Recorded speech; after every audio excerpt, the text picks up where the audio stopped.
Welcome to another episode of Shanna Plays with Watercolor Pencils.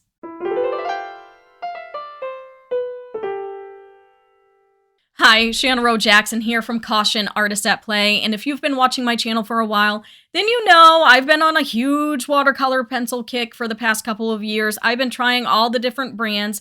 This is one that I've wanted to try for a while. I actually bought these last year and just didn't get the chance to review them yet.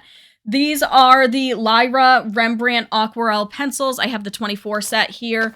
You know the spiel if you've watched my reviews before. I'm going to swatch them, I'm going to do a piece with them, and I'm going to tell you what I think of them. So let's just get down to it. So let's take a look at this set. This is the 24 set of pencils. Comes in a tin with a nice cardboard overwrap. The back of the overwrap has the color names and the Lightfast ratings, which I'm pretty impressed with. Looking at the tin, it is nice and sturdy. It has the Lyra branding right on the front of it.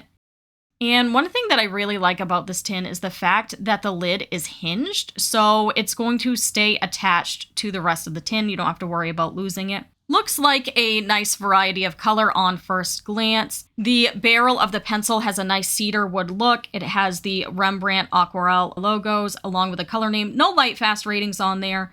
The end is colored to show what color the core is supposed to be. They are hexagonal in shape and pre-sharpened. Now let's take a closer look at the colors. We have black, Pompeian red, Venetian red, burnt ochre, gold ochre, Van Dyke brown, dark sepia, apple green, moss green, sap green, night green, Prussian blue, true blue, light cobalt, dark carmine, rose carmine, pale geranium lake, dark orange, light orange, canary yellow, lemon, lemon cadmium, and white. For the swatches, I am working on Strathmore 400 series mixed media paper. It's a good sturdy paper and it handles water pretty well. I'm going to come in and lay the pencils down dry in a gradient, and then I'm going to come in and wash out just the top half of each swatch with water so that we can get an idea of how they look wet and dry right in the same swatch. Now you saw a little bit of breakage there, possibly. That was because I pushed really hard because I wanted to see how easily these break. And I gotta tell you, these don't break that easily. They keep a fine point for quite a while. They are nice, hard pencil, but they still feel really nice and silky on the paper. Not quite so scratchy. Sometimes harder pencils can feel a little bit scratchy. I didn't get a lot of that here. There were some crumbs coming off, some really, really fine crumbs. That can happen when you have a harder pencil. Most pencils shed something. So when you have a softer pencil, you'll get bigger crumbs. When you have a harder pencil, they're usually little tiny microscopic pieces of dust. So I had some of that with these, and it really wasn't terrible. It was more evident in the earth tones, which again, that's not uncommon for any of the pencils that I've used. But other than that, they felt fairly smooth. Again, no real scratchiness. I'm going through and I'm going to put down my Lightfast ratings, but as I'm doing this, I realized that the names on my pencils differ from the names on the back of the box for some of them. So as an example, we have here the pencil compared with the name on the back, Canary Yellow, and on the back, it's actually Cad Yellow Deep, which I thought was pretty interesting. And there are a few others that do the same thing. I think the dark orange on the back of the box is actually Saturn Red. But the numbers are the same. So the code that they have on each of them matches with the code on the box. So if you have any confusion, if you get a set that does that, just look at the code and you'll be able to tell which one you're looking at, especially when you're checking for your Lightfast rating. So you can make sure you're checking the right color for the Lightfast rating. I mean, the colors aren't too far off, but I thought that was really interesting that they labeled them differently on the box than they did on the pencils themselves. So that's just something to keep in mind. Now I'm coming in with just a regular Taklon brush and washing them out with clean water. Look at those vibrant colors. I was pretty impressed with the color payout. There's not a ton of layers here, but they were pretty vibrant and they washed out pretty well. I didn't notice a lot of the grainy texture sticking behind. You're going to have some. Again, these are a mix of pencil and watercolor, so you're going to have some pencil texture show on any of the watercolor pencils you use. But overall, not terrible. The next thing that I want to do is test the black pencil, and I do this every time I do a review. I test the black and the white separately. This is also a cold press paper test. It's just to show how they show up on cold press paper. Cold pressed paper will generally make it shed a little bit more pigment, so it'll be pretty vibrant. But I like to see how these pencils stack up against each other in the black and the white pencils. So you can see I've laid it down. It looks really nice dry. It's a nice, like, beautiful black dry. And then again, I'm gonna wet just half of the swatch so we can see it wet. I apologize, you can probably hear my chickens in the background. Look how nice that is. Now, granted, it's still a little bit wet, but it looks pretty darn good. Yeah, I'm really liking how that's stacking up next to the others. And then I am going to be bringing in my black paper to do the same thing with the white pencil. As you can tell, I've tested out a lot of different watercolor pencils in the past. This front side is from my big comparison video I did a while back, and then these are the pencils I've done since. Look at that Cretacolor Merino. What a sad situation that is up there. But this has a lot to prove here, because I gotta tell you, the Holbein and the Prismacolor are on this side of the paper, and those are two of the best white watercolor pencils that I've used. These are hard pencils, so it kind of dug into this paper. This is a hot press paper. This is the Stonehenge Aqua hot press. And it can be a little bit delicate under hard pencils, and so it did dig into the paper a little bit. Now we're seeing how it looks wet. And, well, we have to let it dry to completely see, because a lot of times the white will lighten up as it dries. But I can tell you right now, this is not my favorite white. I mean, it's great compared to the Cretacolor Merino, but everything is. But look at this black now that it's dry. It is beautiful. I love the Prismacolor black, and I think it's stacking up pretty well next to that. And then my other favorite black, honestly, I think is the Derwent Watercolor. Obviously Inktense. I mean, I love my Inktense. But the Derwent Watercolor is beautiful too if you want a nice cold black. But the Lyra is holding up pretty well. The white, not so much. It's definitely not the best, especially when you have that next to the Holbein and Prismacolor white. And then here is another look at the swatches of all the different colors dry. And even on there, you can tell the black is beautiful. I'm pretty excited about this lineup. I like the amount of greens there are. I like the amount of blues. And the amount of earth tones. I love to do landscapes, so I'm really happy about that. Okay, so starting on the project, I am working on Arches Hot Press 140-pound watercolor paper. This is a great paper for watercolor. It's a great paper for colored pencils, so it makes sense that it is a fantastic paper for watercolor pencils. This is probably my go-to surface for my watercolor pencils. I love it. And this is not going to be a step-by-step tutorial, but I'll talk about some of my techniques. This is mainly to get a feel for these pencils and to see if they're, worth the money. So let's talk a little bit about the specs.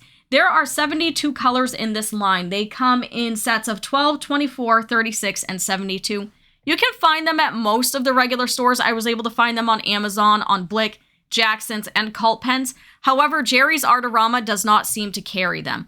And out of all those places, the only place I could really find open stock was Cult Pens, but they all seem to be sold out and they were clearanced out, so I don't know that they're actually going to be carrying them open stock anymore. If you know of a place where we can buy individual pencils online, let us know in the comments below, because I'm really curious. Because I had a really good time with these pencils, and if I run low on a color, I'm going to want to buy another, and not having it be open stock, that's kind of a bummer, honestly. And so I wanted to talk a little bit about one of the things that I was super excited about with this line, and that is the Lightfast ratings. I was pretty surprised by these Lightfast ratings. Now, in my set, I have 13 that are extremely good, 9 that are good, and 2 that are satisfying. Now, they work on a 1 through 3 star rating, with 1 being quote-unquote satisfying, 2 being good, and 3 being extremely good. When looking at this set alone, it felt kind of average, but when I looked at the full line, I was pretty impressed. There were only 4 colors in the whole line that were considered 1 star, 16 that were 2 star, and 52 of them that were 3 stars, which is amazing for watercolor pencils, honestly. That puts these right up there with like the Caran d'Ache Museum Aquarell and the Faber-Castell Albrecht Dürer pencils, which are all like great Lightfast lines. I feel like these are really good for their price especially. This is kind of like average pricing. They're not going to be the cheapest that you find, but they're certainly not going to be as expensive as Museum Aquarell. And it obviously depends on where you go, but I will link them in the description below. If you're curious, I'll link them to Blick. And I was pretty satisfied with the price. Again, I'd be more satisfied if I could buy them open stock, especially that black pencil, because let me tell you a little something. I want to use that black pencil in all my watercolor pencil drawings from now on. I'm telling you what. That's one reason why I chose this reference, was because I wanted to have that pop of black in there. Now, the reference that I'm working from is actually from a photo that my husband Jason took. He works in a garden and he gets to go out and on his lunch break and be amongst the flowers and the butterflies. He knows that I'm in love with monarch butterflies. They have always been my favorite since I was a kid. And so he was out there at lunch one day and he saw this monarch going from flower to flower, and he snapped a bunch of pictures for me and sent them to me. And I was so excited. So of course I had to crop this down to get a nice portrait feel because I really wanted to show off that butterfly. I was so excited. So I got it cropped to the format I wanted, and it's a nice little collaboration between me and my husband. I love that. I love it when he takes photos for me because it feels like a team effort. Anyway, so you're going to see me go back and forth a lot between the background and the foreground while I'm letting things dry. It's best to let layers dry when you want to come in with your pencil. Otherwise, you're going to get some hot spots that make it hard to correct. And so while I'm waiting for the flower and butterfly to dry, I'm coming back in and I'm putting more layers in that background. I let things dry. I come in with my pencil again, wash it out, let it dry again. And then at some point, I'm actually going to come in and glaze a little bit in the background by using the palette method. You've seen me use this method a million times in all my other water-soluble pencil videos. Basically, I have a Caran d'Ache palette aquarelle off to the side. So this nice little plastic palette has a rough side on it. You color on it with your watercolor pencils or your Neocolor 2s. You take your brush, wet it, lift it off like a watercolor, and then come back and paint it on like a watercolor. I'll be doing that in the background as well and on parts of the butterfly to just get a nice glazing effect in the areas that I want it to be nice and soft. And I'm really trying to keep the flowers and everything in the background out of focus because I want the main focus and contrast to be on the butterfly. I'm going to tell you one thing right now. These pencils being hard really come in handy during these parts where we are doing fine detail. This is only a 6x8 piece, so it's a smaller piece, and there's a lot of small detail here. And these keep a very nice fine point. They do not break very easily. I didn't have any breakage with sharpening, and I had very little breakage when I was working. In fact, while I was swatching, I pushed down pretty hard on one of them to get it to break, just to see. But I'm gonna tell you, I had to really try. So I was really impressed about that. And something that I was also impressed about is that even though they were hard, they were still vibrant. Sometimes you don't get a lot of vibrancy out of the harder pencils because you're not having as much pigment laid down at a time. I didn't really have that issue here. I felt like the colors were still saturated even with the dry pencil. And so I was really impressed with that.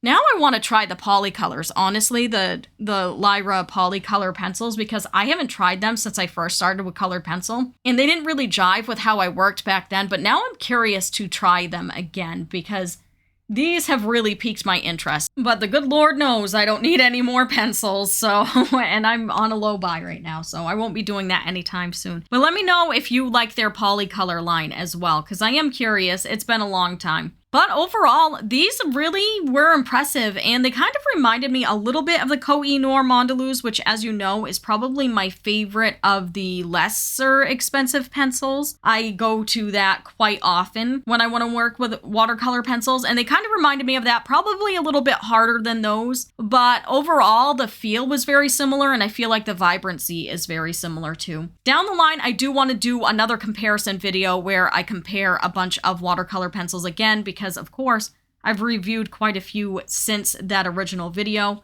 trying to figure out the logistics of that because I don't know if I want to bring in any from the original video or just show the artwork from the original video and compare it with a new one so I can compare all the pencils. I don't know. It's going to be a whole thing.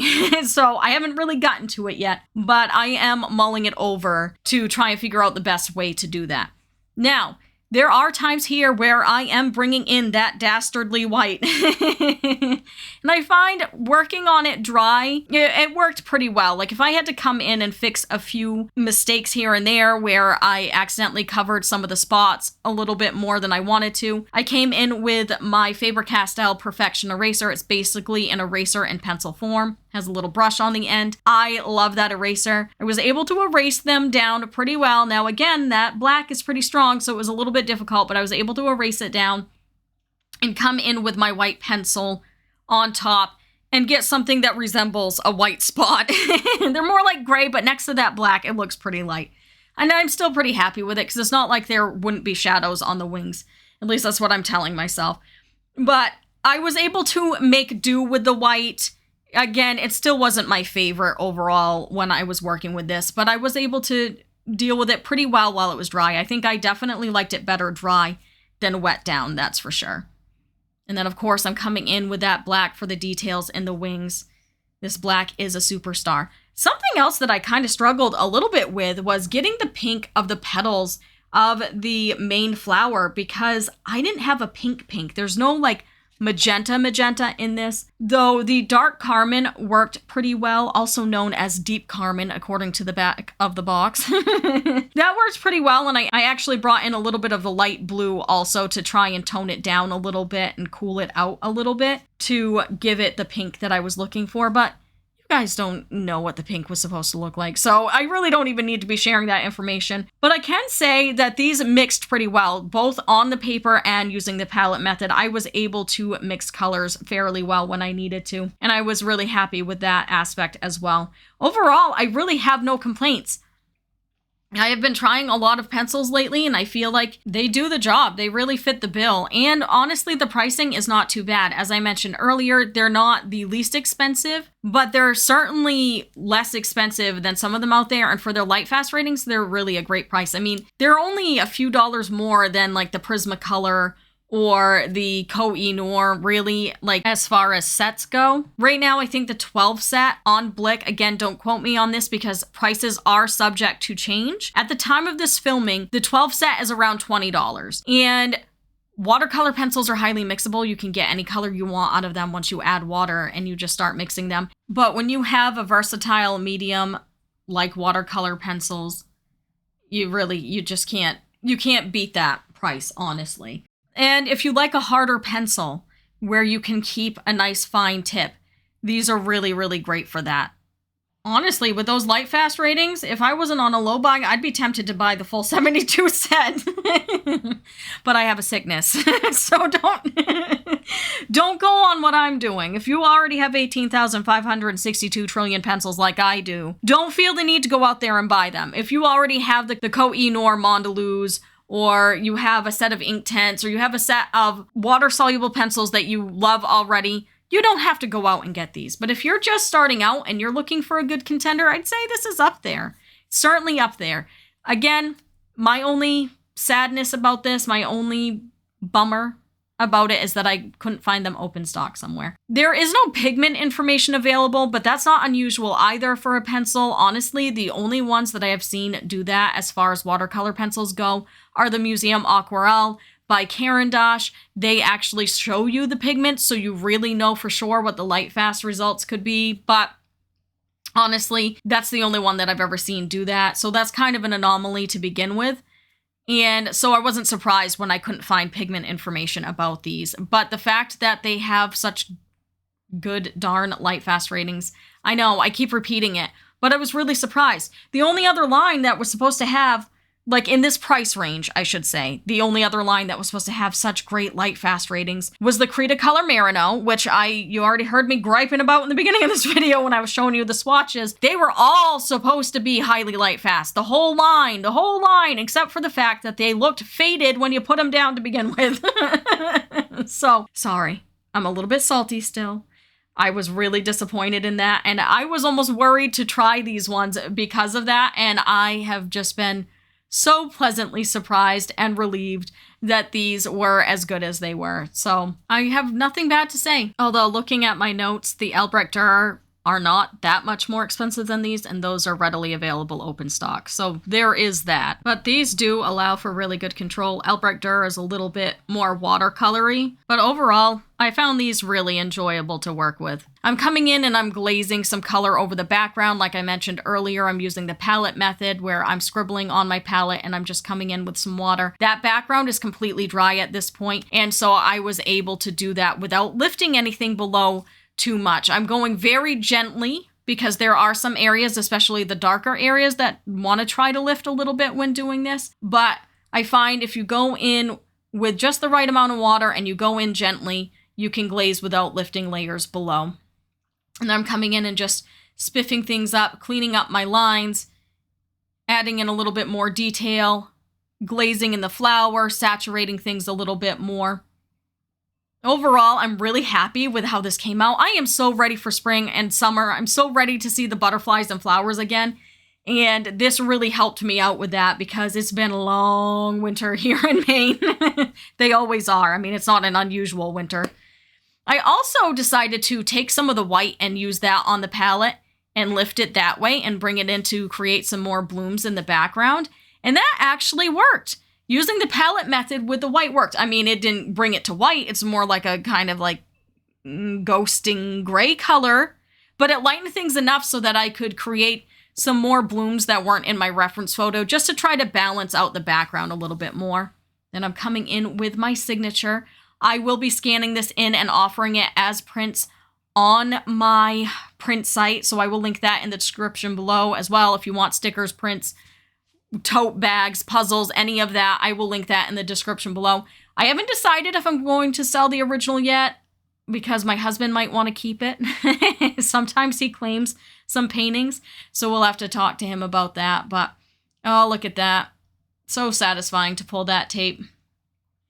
So let me know what you think. Did you like this piece? And have you tried these pencils? Let's talk in the comments. All right, folks, I hope that you enjoyed this video. I had a really good time with these pencils. I think they were a pretty good, solid choice as far as watercolor pencils go. They are vibrant. They layer beautifully. They did everything I needed them to do. I don't think that I have any real complaints. I mean, there were some oddball things like the names being different on the packaging and on the pencils and things like that. But for the most part, they're a pretty good solid choice, I think. The price isn't as crazy as it could be. Yeah, no complaints here. Let me know what you think in the comments below. Let me know if you've tried these pencils and what your experience was with them. And I will see you next time. You have a fantastic day. Bye.